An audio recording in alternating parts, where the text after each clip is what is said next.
Bismillahirrahmanirrahim. Comme vous le savez, le Azadari de l'imam Hussein n'a pas de langue, n'a pas de barrière de langue. Donc ce soir, je vais vous réciter juste deux petites strophes en l'honneur de Hazrat Abbas avant de commencer notre discours. Toi le porte-étendard, Abbas et Alamdar.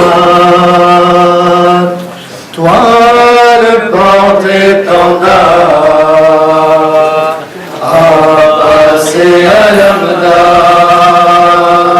Toi le porte-étendard, Abbas et Alamdar. Toi le porte-étendard, Abbas et Alamdar.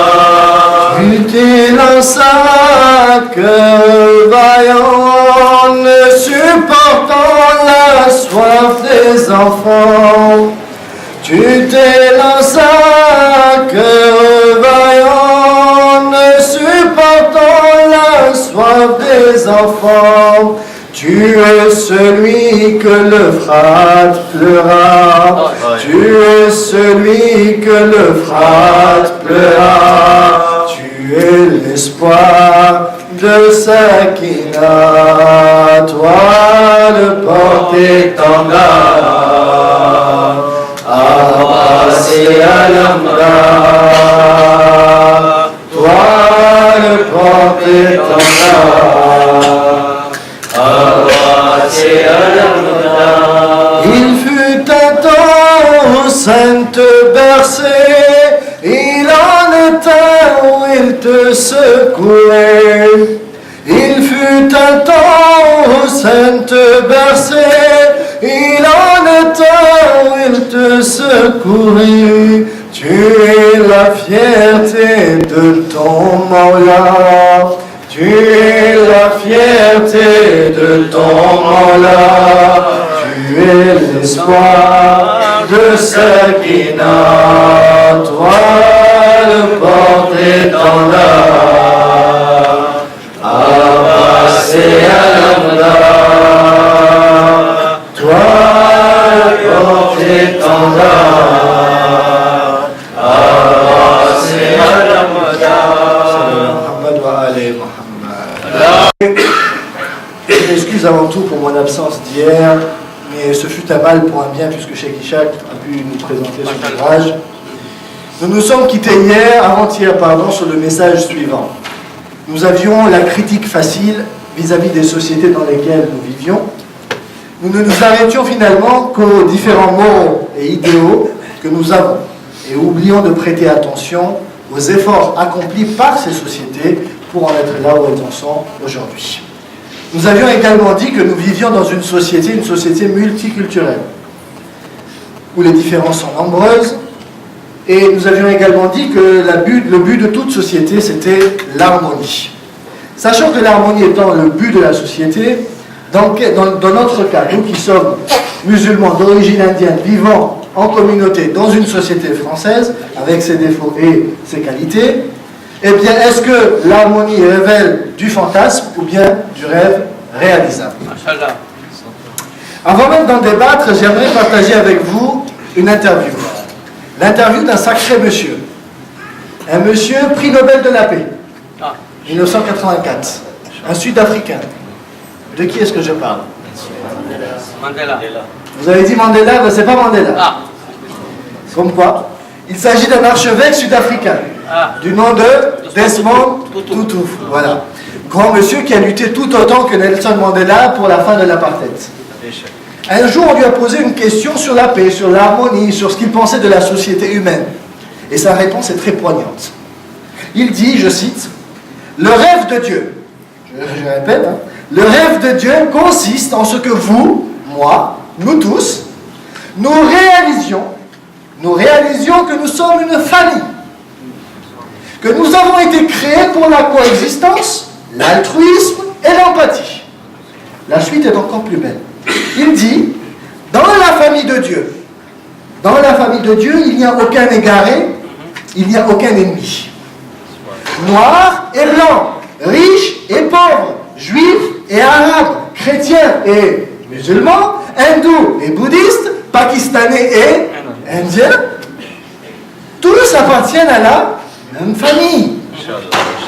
Quand nous commençons à vivre comme des frères et sœurs, et que nous témoignons un respect mutuel, nous occupons pleinement notre position d'être humain.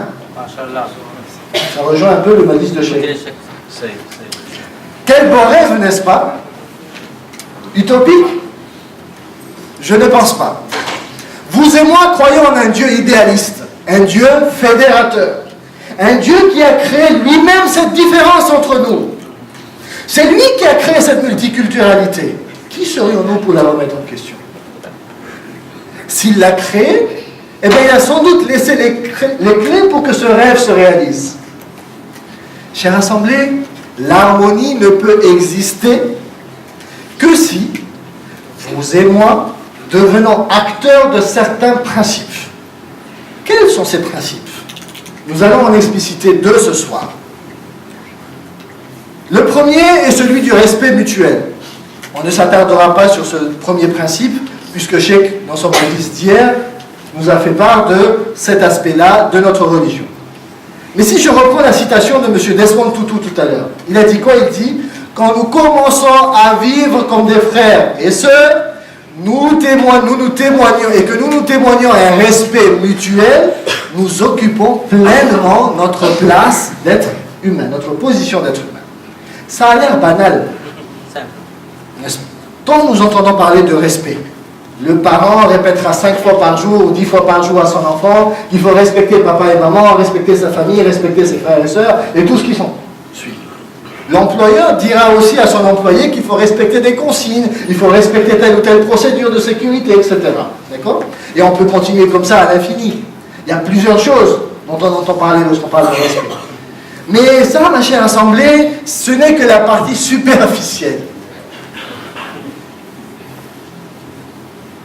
Et cela nous conduit souvent à l'erreur. Vous savez pourquoi?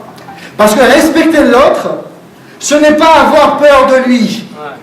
Au contraire, respecter l'autre, c'est avoir de l'admiration pour lui.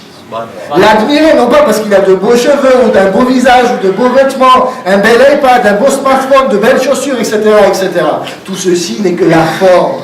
Quand nous respectons quelqu'un, nous cherchons naturellement chez lui des bonnes qualités, omettant les mauvaises. Quand nous nous intéressons à ce qu'il a accompli de méritant dans sa vie, c'est-à-dire ses réalisations positives. Respecter l'autre, c'est aussi arrêter de penser qu'on est meilleur que lui. Comme je l'ai dit hier, c'est arrêter de penser qu'on a le monopole de l'excellence.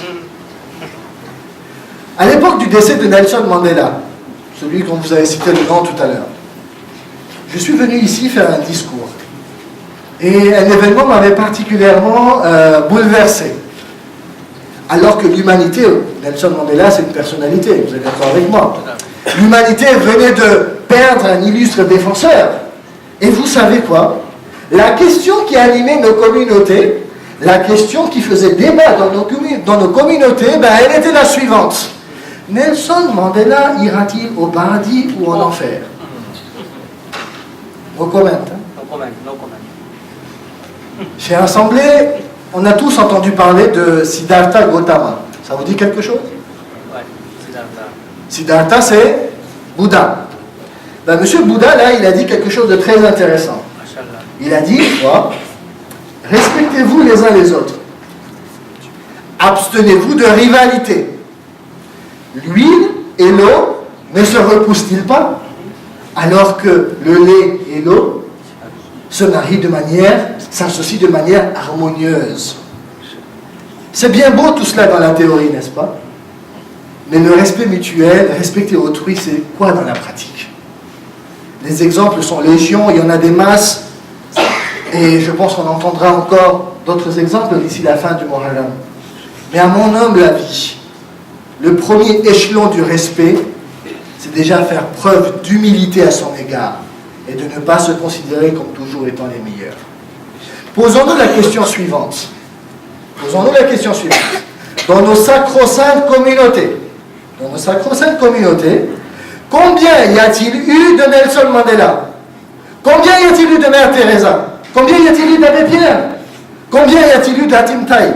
Combien y a-t-il eu de Gandhi, de Galilée, de Copernic, de Lavoisier, de Victor Hugo? Combien y a-t-il eu de Pasteur, de Gustave Eiffel, de Martin Luther King, de Neil Armstrong? Combien? Les sociétés dans lesquelles nous vivons nous ont offert à l'humanité toutes ces illustres personnalités. Les sociétés dans lesquelles nous vivons ont achevé de nombreuses et grandes réalisations. Et ne serait-ce que pour cela, elles méritent considération. Chère Assemblée, ce n'est qu'une fois qu'on s'accorde ce respect mutuel qu'on peut coexister. La coexistence, ou le second principe, qui nous mènera donc vers cette harmonie souhaitée, eh bien c'est quoi?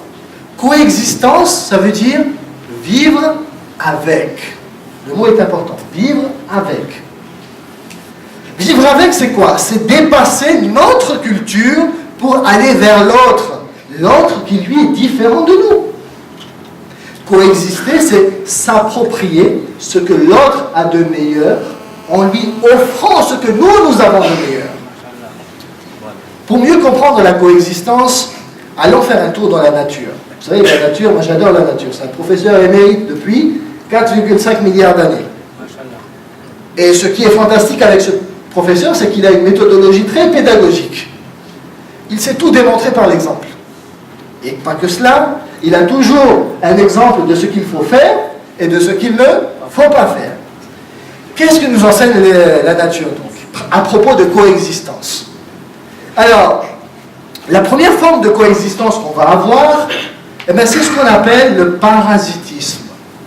Le parasitisme. Si je dois l'expliquer de manière très simple, c'est quand un organisme vivant utilise un autre organisme vivant pour vivre. Il utilise donc son hôte comme étant un garde-manger, comme étant un lieu d'habitation ou de reproduction.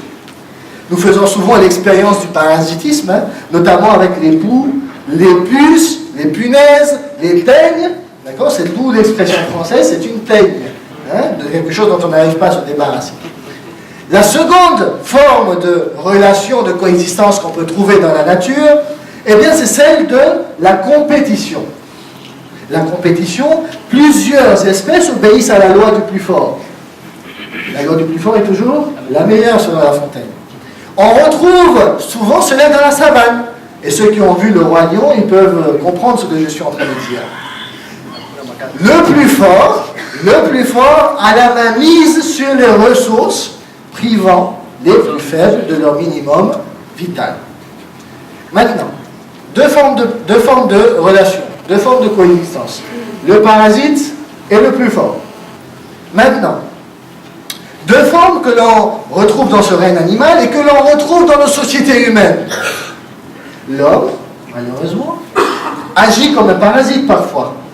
Il profite de l'autre sans rien lui donner en retour. Au contraire, il lui nuit. C'est triste, mais ça arrive. Soit l'homme opte pour la compétition. Les plus forts écrasent littéralement les plus faibles. Les plus forts, n'hésitent pas à jouer avec la carte de l'embargo économique, ou du blocus, du pétrole contre nourriture, etc., etc. Ça vous parle de tout ça? Alors, chère Assemblée, sommes-nous réduits à coexister soit comme parasites ou comme compétiteurs? Je vous ai dit tout à l'heure, la nature est un professeur très consciencieux.